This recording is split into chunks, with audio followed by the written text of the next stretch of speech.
La Belle et la Bête. Dans la version initiale de ce conte, la Belle vit avec son père, 2 sœurs et 3 frères. Elle est réputée pour sa gentillesse et sa sensibilité, alors que ses sœurs sont cupides. La famille est très riche, mais, suite à un naufrage, le père perd toute sa fortune. La Belle, toujours modeste, va travailler dans les champs. Le père, apprenant qu'on a peut-être retrouvé son trésor, part pour un long voyage et demande à ses filles ce qu'elles aimeraient qu'il leur rapporte. Les 2 sœurs demandent des bijoux et de belles toilettes. La Belle, seulement une rose noire.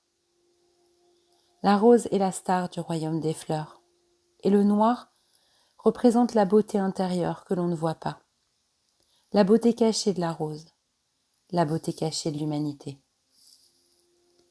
Le père s'en va, mais ne retrouve pas sa fortune. Au lieu de cela, il arrive à un château. Toutes les portes sont ouvertes, un grand feu flambe dans la cheminée.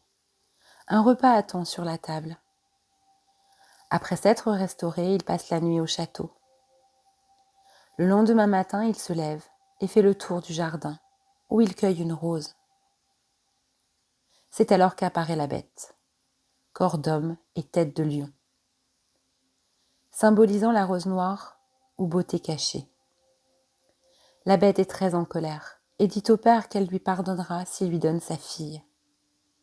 Puis, elle le laisse partir, le couvrant de richesses. La Belle se rend au château et voit que la bête est bonne et reste pour veiller sur elle. Le château est magnifique et elle est fastueusement traitée. Un jour, elle découvre une tour.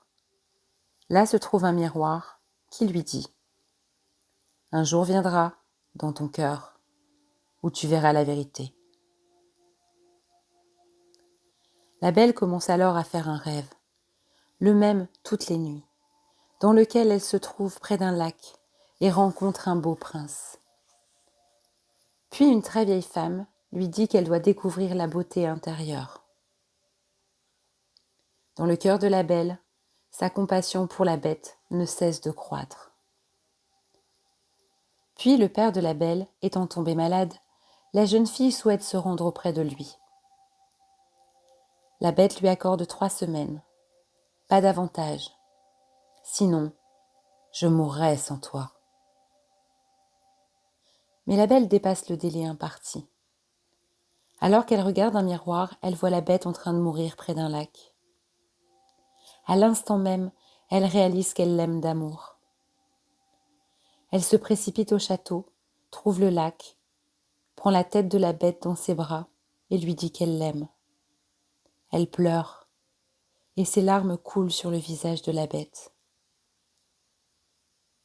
Comme celle-ci semble revenir à elle, elle va lui chercher un peu d'eau. Et là, dans l'eau du lac, elle voit se refléter l'image du prince de son rêve. Quand elle se retourne, la bête est devenue un beau prince. Le prince raconte. Une femme laide est venue un jour à son château et il l'a mal reçue. Elle lui a alors lancé un sort le transformant en bête, qui ne serait levé que lorsqu'une personne pourrait voir sa vraie beauté intérieure. Et la Belle, avec son amour sincère et inconditionnel, a rompu l'enchantement. La Belle et la Bête est une fable extrêmement inspirante, qui fait chanter le cœur. Sa morale est une leçon vieille comme le monde. C'est dans les yeux de celui qui regarde que se trouve la beauté. Dans le tarot traditionnel, cette carte est la force et représente une femme d'une grande beauté qui ouvre la gueule d'un lion. Cette carte apparaît dans notre tirage pour accepter le don miraculeux de l'amour dans notre vie. Non pour ce que nous pouvons voir en surface, mais pour ce que nous ressentons et savons être la vérité. Nous pouvons connaître l'amour vrai lorsque nous nous ouvrons à nos guides intérieurs et à nos rêves, et osons suivre notre cœur. L'amour est souvent déguisé, comme la vérité. Regardons au-delà du masque, au-delà du monde de la personnalité, au-delà de la surface et des stéréotypes.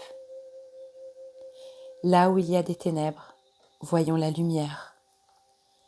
Là où il y a la souffrance, envoyons des prières et des pensées guérissantes. Là où il y a un manque d'harmonie, semons des graines de contentement et de joie. Laissons notre chaleur et notre générosité s'exprimer auprès de l'être aimé, de nos amis, de la collectivité plus large, de l'humanité dans son ensemble. Lorsque nous regardons dans le miroir de l'âme, éprouvons de la gratitude pour le magnifique cadeau de la vie divine et de l'amour éternel.